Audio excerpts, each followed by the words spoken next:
Good afternoon, everybody. Give me 1 second. Happy rainy Thursday. I know. I have two very brief things off the top, and then we're happy to dive right into your questions. Today, at the summit on the responsible use of artificial intelligence in the military domain, which is being held at The Hague, Undersecretary for Arms Control and International Security, Ambassador Bonnie Jenkins, on behalf of the U.S., announced a political declaration on the responsible use of AI and autonomy. The aim of the declaration is to respond to rapid advancements in technology by beginning a process of building international consensus around responsible behavior and to guide states' development and deployment and use of military AI. We applaud our Dutch and Korean hosts for convening the summit, which provided us the opportunity to discuss responsible military use of artificial intelligence in the military domain. This conference provided an opportunity to highlight the importance of developing a common understanding around the benefits and risks of using AI for national security purposes, and we encourage other states to join us in building an international consensus around the principles we articulated in our political declaration. And lastly, the United States welcomes the appointment of Doreen Richun as the new Prime Minister of the Republic of Moldova. We look forward to working with the Prime Minister and his cabinet as they continue to pursue political and economic and anti-corruption reforms. The U.S. firmly supports Moldova's sovereignty and territorial integrity, democracy, and prosperity. We appreciate President Sandu's continued leadership as Moldova builds its democratic European future. And with that, Matt. Thank you. So I don't have a lot of hope that you're going to have any any information to offer on this, but following the President's remarks just now, two brief questions. One is that he said he was directing the Secretary of State to consult with counterparts around the world to come up with some kind of global standard for balloons, surveillance or weather or whatever type. Can you extrapolate? Can you offer any more detail on that? My understanding was that these kinds of talks have been going on for years now. Well, first, Matt, we all saw the president's comments, and I know the secretary is looking forward to and eager to working with his counterparts to help develop and work on some of these standards as it relates to maneuverable and non-maneuverable objects, whether they be balloons or otherwise. I don't have any specific updates to offer on. This is not some kind of a new initiative. This is pretty much carrying on from, debates that have been going on in Geneva and elsewhere about vertical limits of national sovereignty and that kind of thing. I don't believe it's intended to be for the discovery of new policy or anything like that. And then the second thing is that he said, the president said that he would be hoped to or expected to be talking to President Xi. Is it your understanding, is it this building's understanding, that rescheduling the Secretary's trip to Beijing would require another conversation between President Biden and President Xi? Or could he just take off to, my visa's still good for a week or so? I don't want to speculate on the sequencing, Matt. The secretary was pretty clear he looks forward and intends to continue on with his visit to China when conditions allow. But is it possible that he would go without that he would reschedule and go without there being a leader to leader? I just don't want to speculate. I think broadly over the course of these past couple of weeks, we have maintained channels of open communication with the Chinese. Obviously, the secretary had the opportunity to speak with Wang Yi, and others have been engaging at a working level. But whether the two leaders will speak prior to any potential visit. I'm not going to speculate. Thanks. Yeah. Sean? Sure. Could I go to the Israeli-Palestinian issue? Sure. Can you follow up if you don't mind? Sure. Two questions on this one.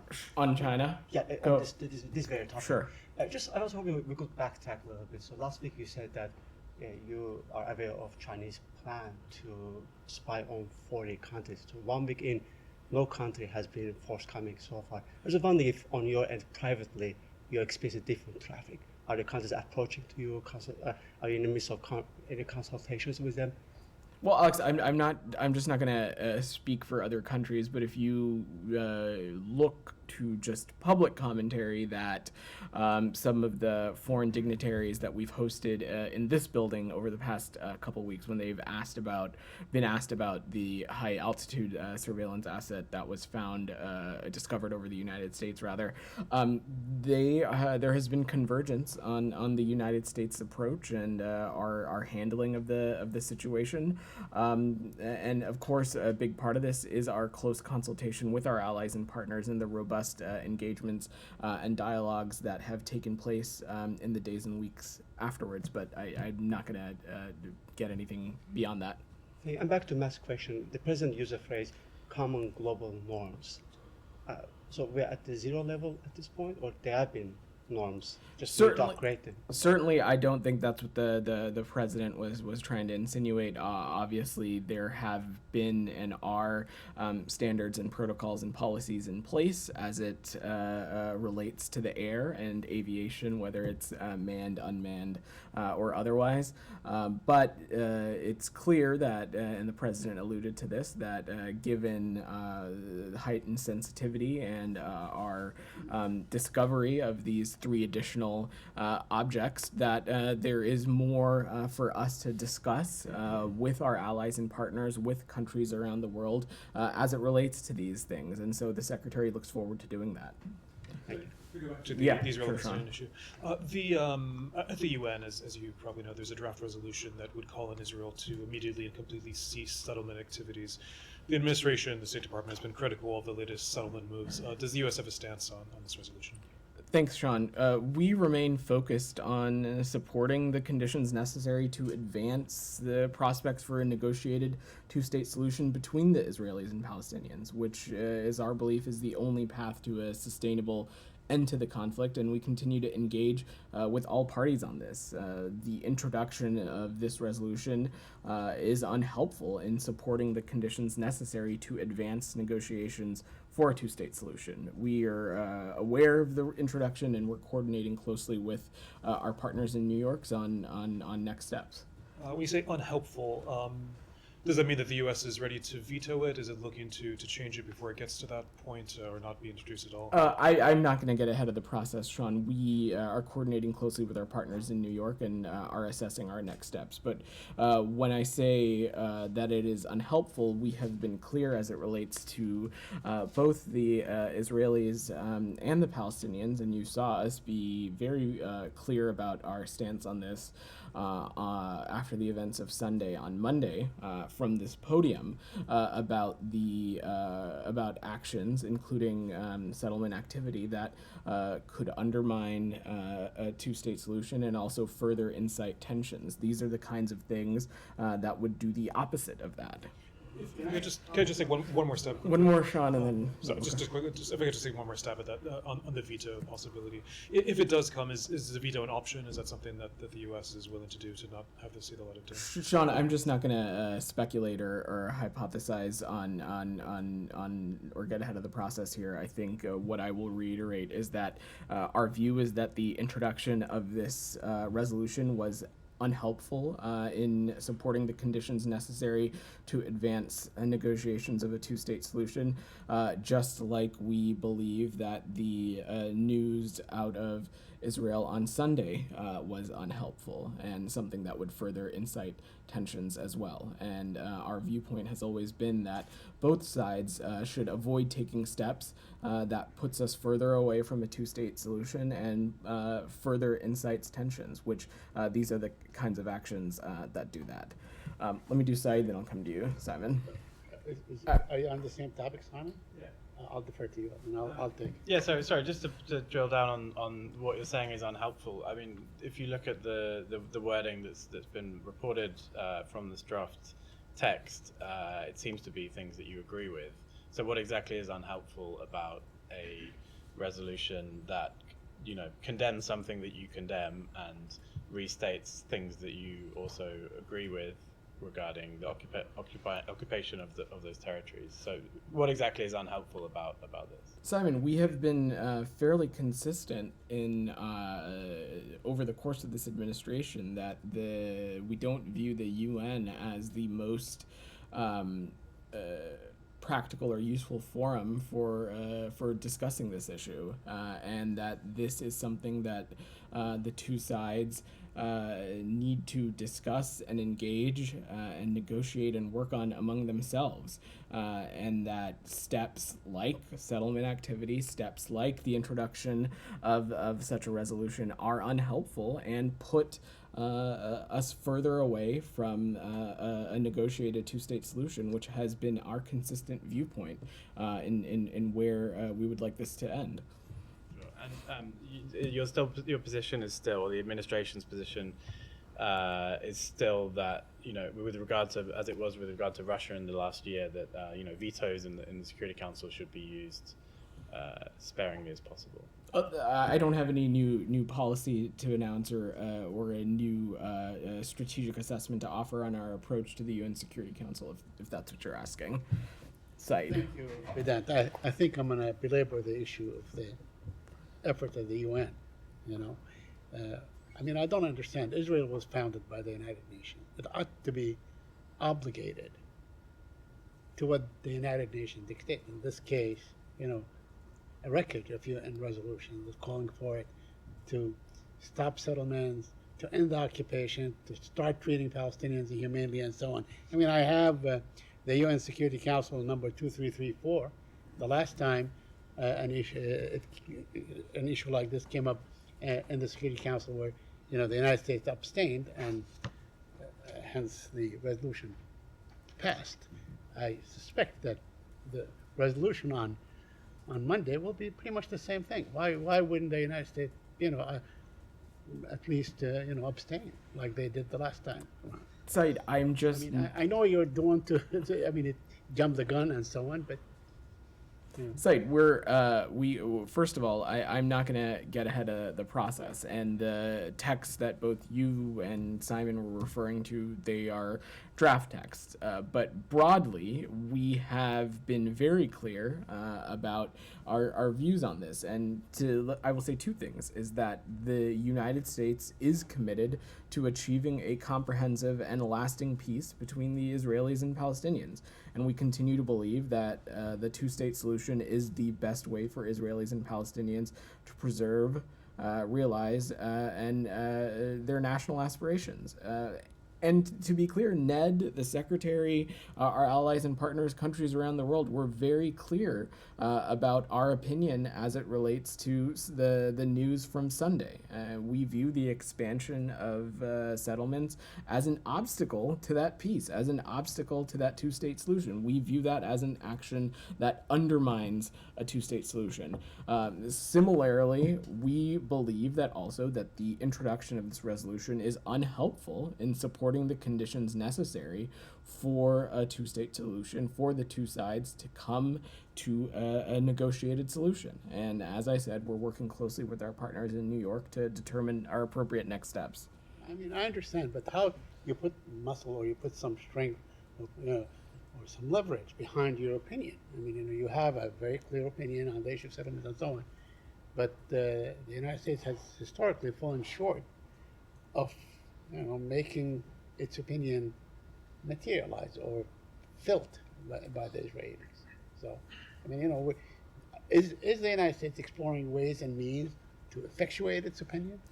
Said, our opinion is one that we have made clear publicly, but it's also one that we have made clear privately. The Secretary has done so through his counterparts, so has Ambassador Nides and others working on this issue as well. Well, you know what? senators like Senator Chris Murphy from Connecticut, they issued statement, very strong statement. So you're likely to find a lot of support if you were ever to take, actions that can, show Israel that this may be costly. Correct? Said, I'm not gonna contextualize or parse the words of the senator. I will defer to him and his staff, but we've made our view very clear, and we view the expansion of settlements as an obstacle to peace, and we view it as something that undermines the viability of a two-state solution. Let me ask you one last question. The Knesset just passed, by a huge majority, like 94, a new law that would actually deport or take away the citizenship of those who commit acts of terrorism or violence against Israelis and so on, and physically deport them. So, there's an element of ethnic cleansing or relocation of population. Are you aware of this, first of all, and second, do you have an opinion on it? Does that fall under the definition or designation of collective punishment? Let me say a couple of things on this side. First, I saw the reporting on this morning. We understand that the law was passed in the Knesset, and we're working to gather more information and understand the implications of the law. I don't want to offer an interpretation of that from here, as our teams are still assessing it from a policy standpoint. But broadly, Said, we have been clear that the practice of paying Palestinian prisoners who committed acts of terrorism against Israelis is abhorrent, and we continue to engage the Palestinian Authority to end this practice, which both our partners in Congress and this administration we clearly oppose. But taking it out on the families of those who commit such acts, that would be a collective punishment, correct? Said, I'm just not going to offer an interpretation on this. That is still being worked out through policy channels. I'm sorry, but do you see any difference between an action that one side takes that changes the reality on the ground and an action that the other side might take that is basically just a statement, words on paper, rhetoric that doesn't actually do anything? Because when you say you're making what sounds like you're making you're saying that the Israeli settlement decision and the legalization of outposts was unhelpful, but that actually changes the reality on the ground. A UN Security Council resolution is what it is, but there have been so many UN Security Council resolutions. How many does North Korea agree with? How many does Israel agree with? How many, or do they follow? How many does Russia agree with? How many does Burma agree with? Right? It doesn't actually do anything. So I'm not sure I understand how you say that they're the same. How can you oppose something that you just agreed to with 5 other countries in a statement the other day, and put out a very critical statement about on your own just a day or two before that? Matt, I certainly am not, nor have we tried to make the case that they are the same.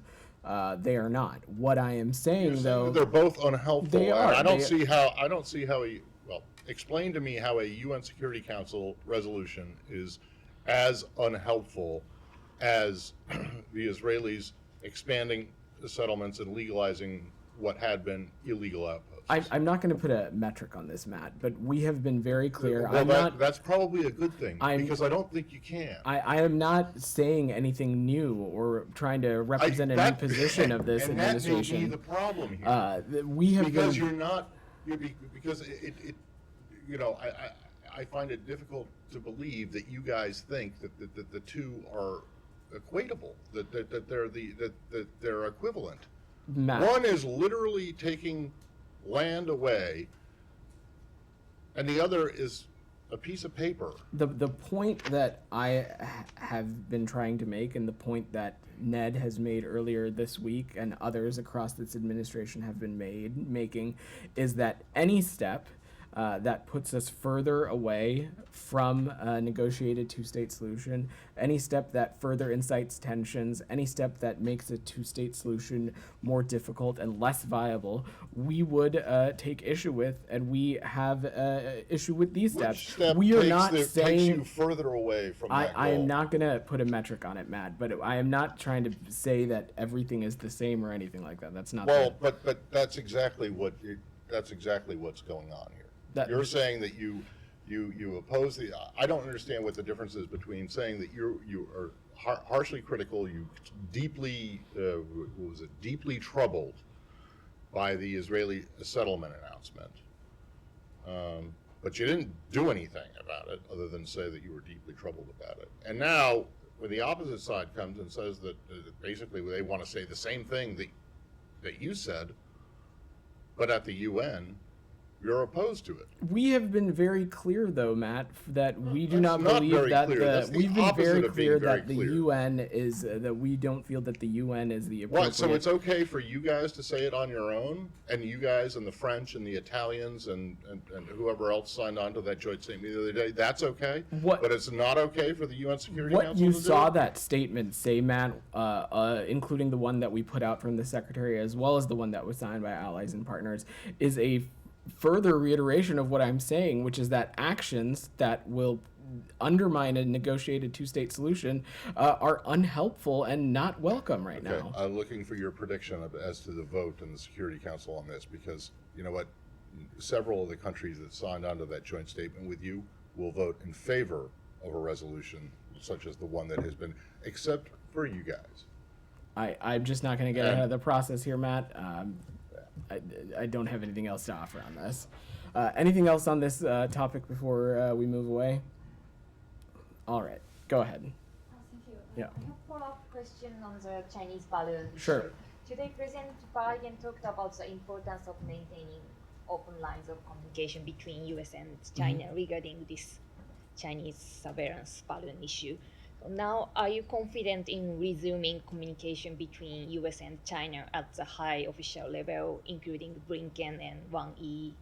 I don't have any. Specific calls to preview or any additions to the schedule to offer.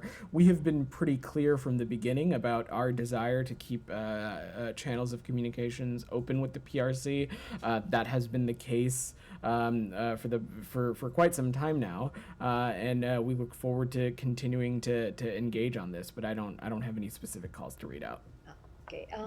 And on Tuesday, State Department issued a readout after the meeting between Deputy Secretary Sherman and Japanese Vice Minister Mori, and it said that Chinese surveillance balloon flew over both Japan and the U.S. Do you have any additional comment on Chinese balloon which Well, flew over Japan? I would let the Japanese and our counterparts there speak to their own airspace, but I would actually point you to as well to the press availability that Deputy Secretary Sherman held with her counterparts from the Republic of Korea and Japan, where they spoke a great deal about the PRC's activities in the region and the impacts that they have in the region and the impact on our shared trilateral view of a free and open Indo-Pacific.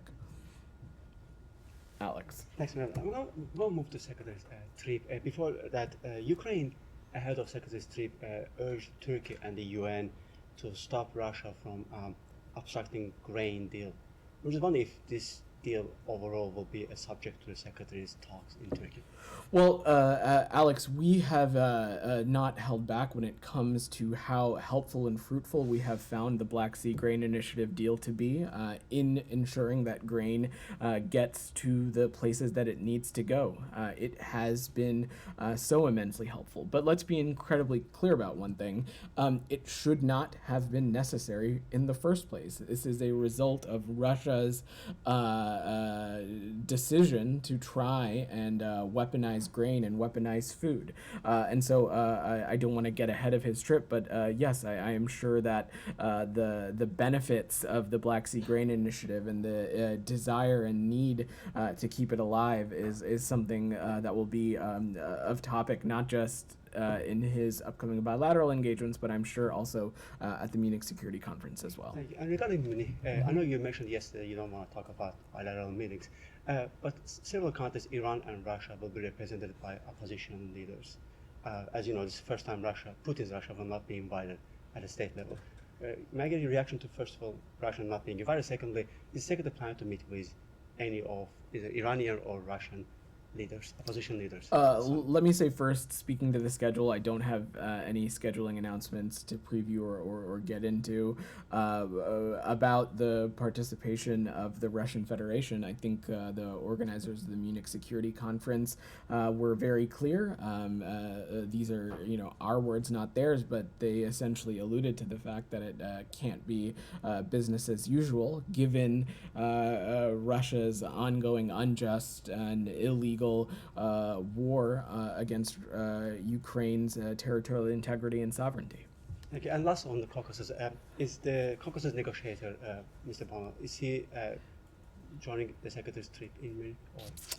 I'm not sure about his specific travels, but broadly, Alex, I think I've said this almost every time you've been in the briefing room, that peace in the South Caucasus is something that this administration, we continue to work on. It's something that the Secretary himself is quite focused on as well.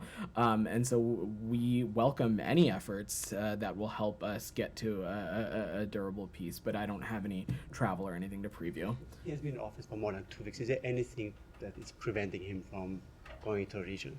I'm not sure. I don't want to speak to any travel. There's certainly no barrier, but I will we'll announce travel when we have it. Sean, go ahead. Different topic. Sure. The Chagos Islands. Human Rights Watch issued a report, I believe it was yesterday, saying that the UK government and as well as the US government are possibly guilty of crimes against humanity for the forcible displacement of Chagosians. Is there any reaction to that, in particular? Human Rights Watch calling for more formal compensation to deported Chagosians. Give me 1 second, Sean.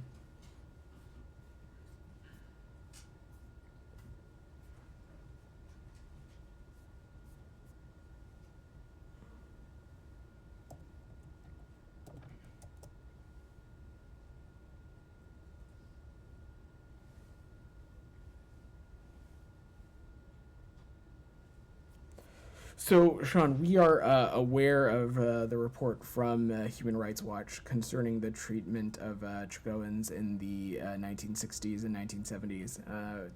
The U.S. remains steadfast in its respect for and the promotion of human rights and fundamental freedoms of individuals around the world, and acknowledges the challenges faced by Chagosian communities in a manner of which the Chagosians were removed is regrettable, and we welcome the advocacy of Human Rights Watch to promote respect for human rights globally.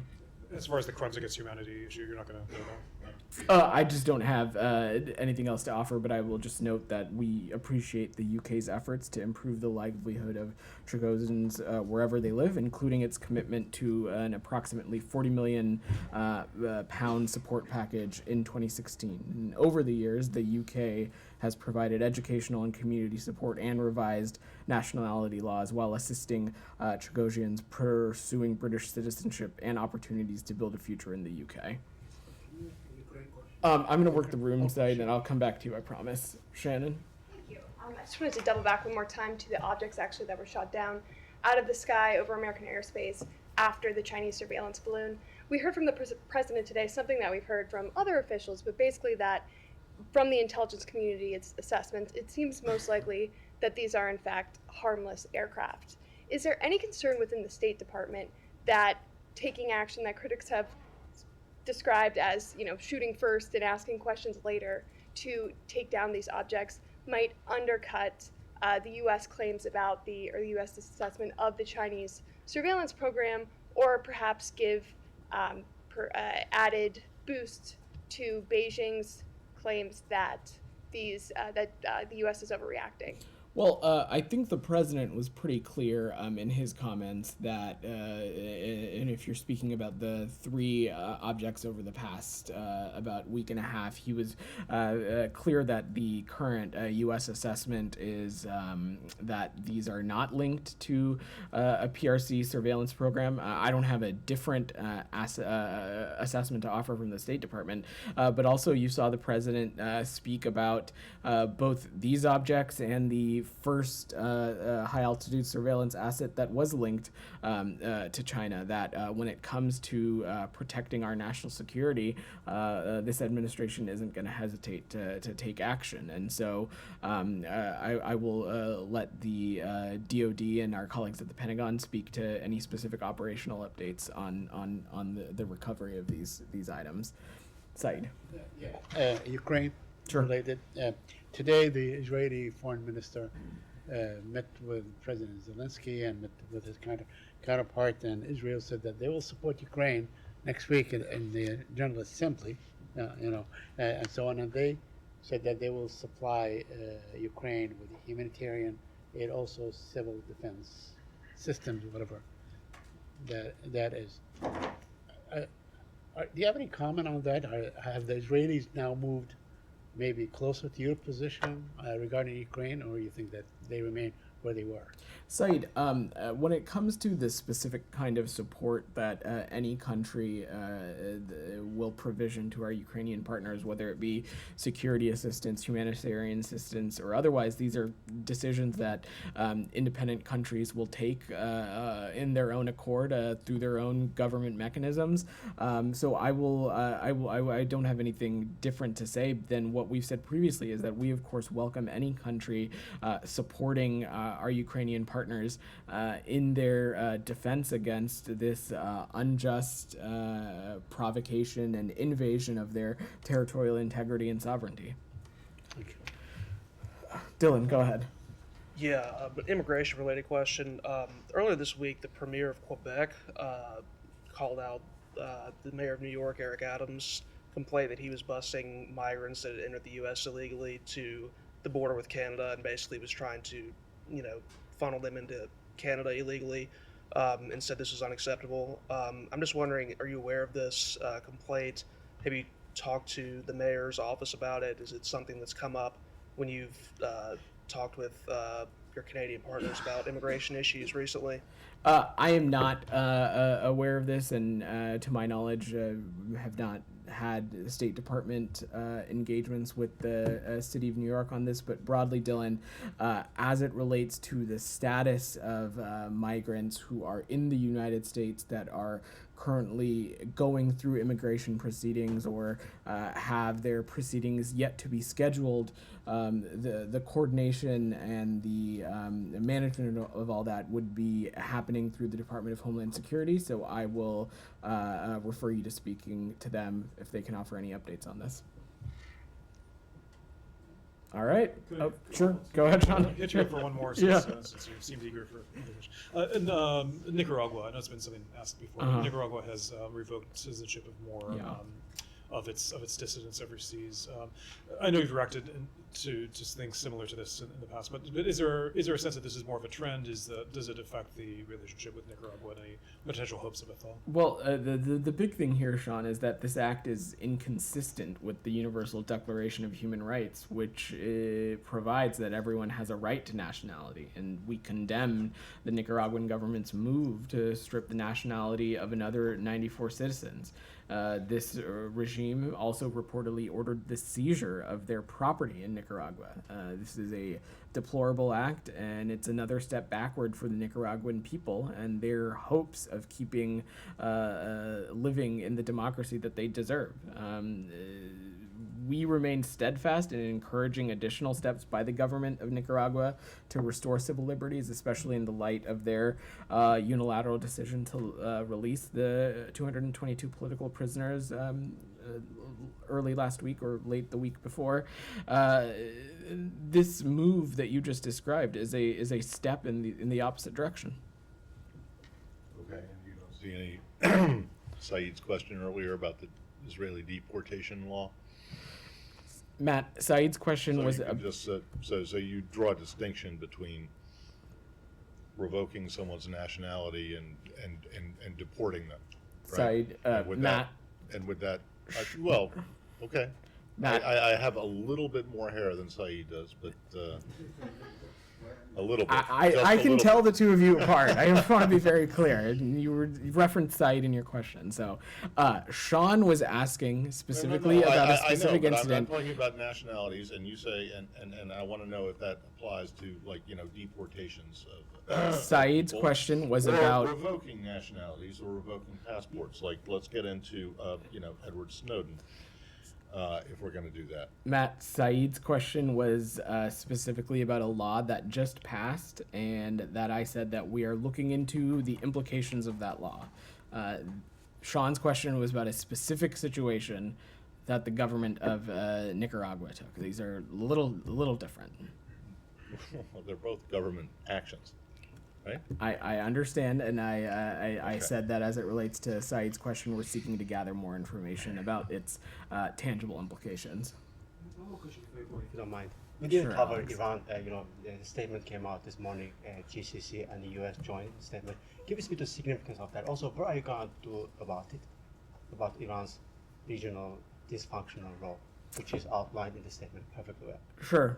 So first, I would refer you to the joint statement, which goes into a little bit of further detail. But the U.S. and GCC partners discussed the full range of challenges posed by Iran and Iran's threat to regional security and stability.